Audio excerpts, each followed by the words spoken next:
Bienvenidos todos a mi canal, que es un espacio donde nos dedicamos a escudriñar y interpretar las escrituras.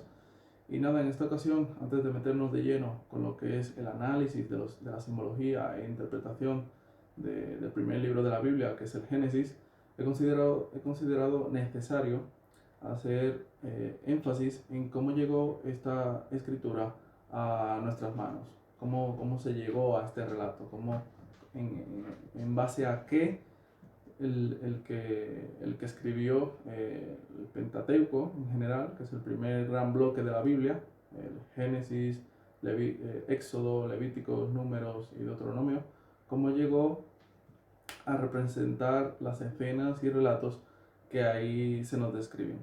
Y haciendo especial énfasis en esa primera parte, en los días de la creación, y en la historia espiritual de cómo se creó el universo y esos temas que a todos más o menos nos suenan.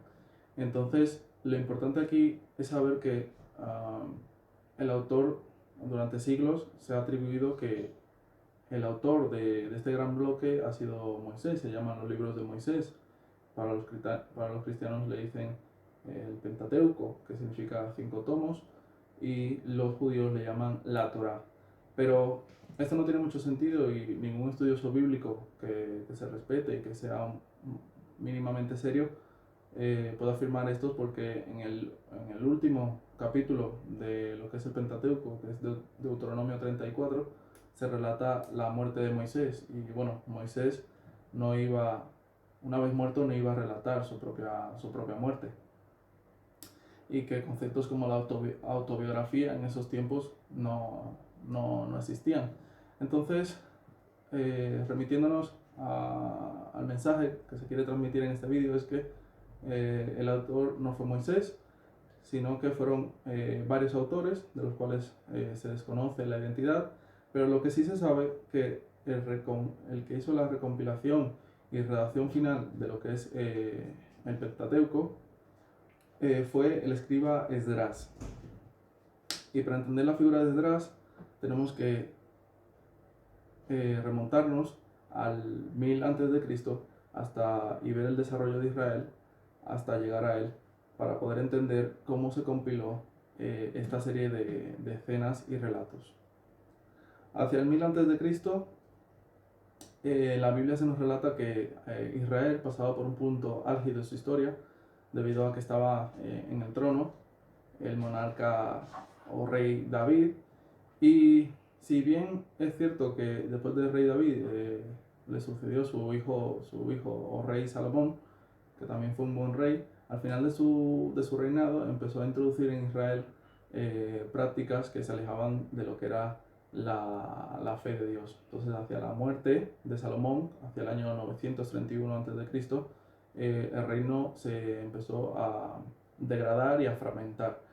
Entonces surgió el reinado del norte y el reinado del sur. El reinado del norte lo componían 10 tribus, y el reino del sur 2 tribus. En total era una confederación de 12 tribus que fueron unificadas en su momento, y estas se separaron.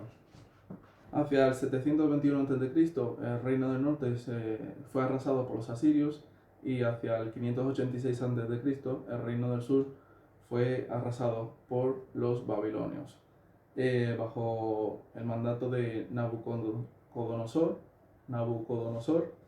un nombre complicado.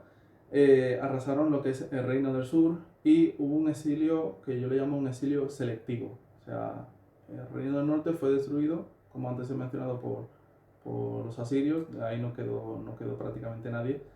Pero los babilonios en el 586 a.C. Arrasaron este reino, pero exiliaron lo que yo le llamo la élite de la sociedad. Exiliaron a lo que son los herreros y a los escribas.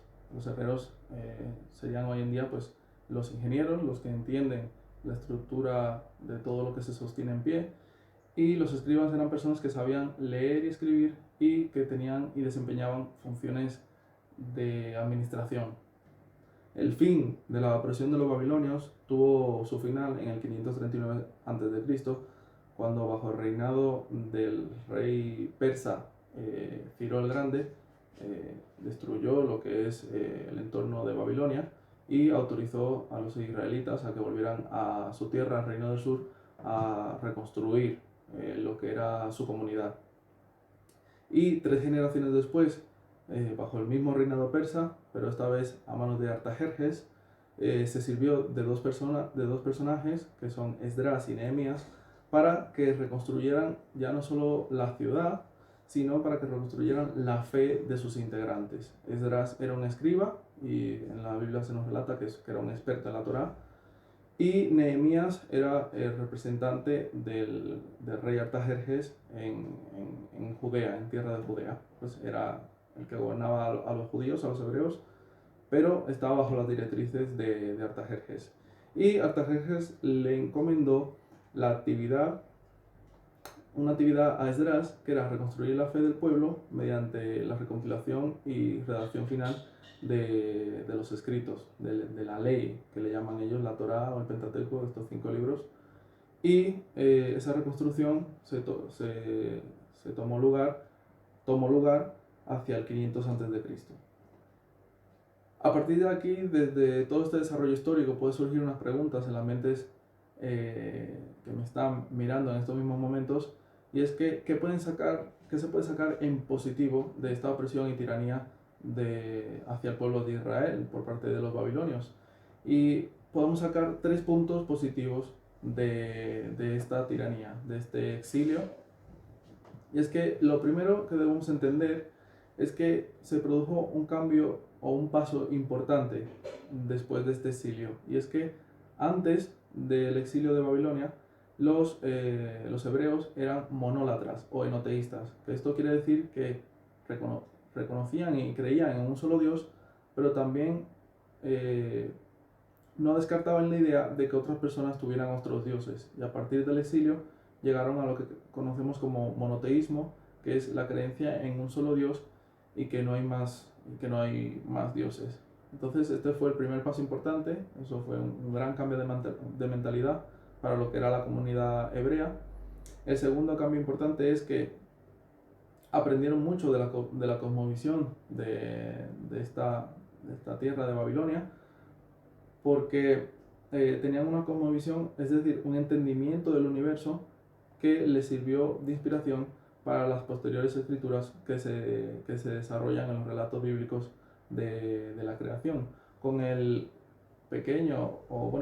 gran matiz de que los dioses, porque los babilonios tenían varios dioses, eran seres que profesaban la violencia y la opresión, y que habían creado a los humanos con fines de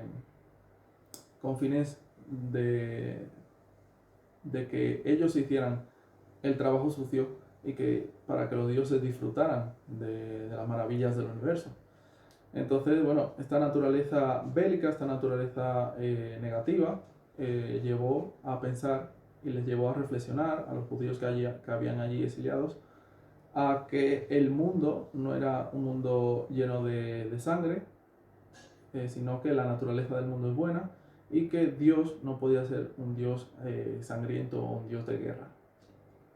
Y el tercer punto del que se beneficiaron era del poema babilónico o babilonio que relata todas estas historias, que es el poema de la creación babilonio, que se llama Enuma Elis, que ahí donde se relata cómo se creó el mundo, y donde podemos encontrar muchas similitudes con el relato bíblico de la creación, como que el cielo es una bóveda, o como que el hombre fue creado a partir de la tierra. Entonces, los judíos tomaron estos elementos para formar su propia historia espiritual, y así se dio lugar a lo que conocemos hoy como los días de la creación.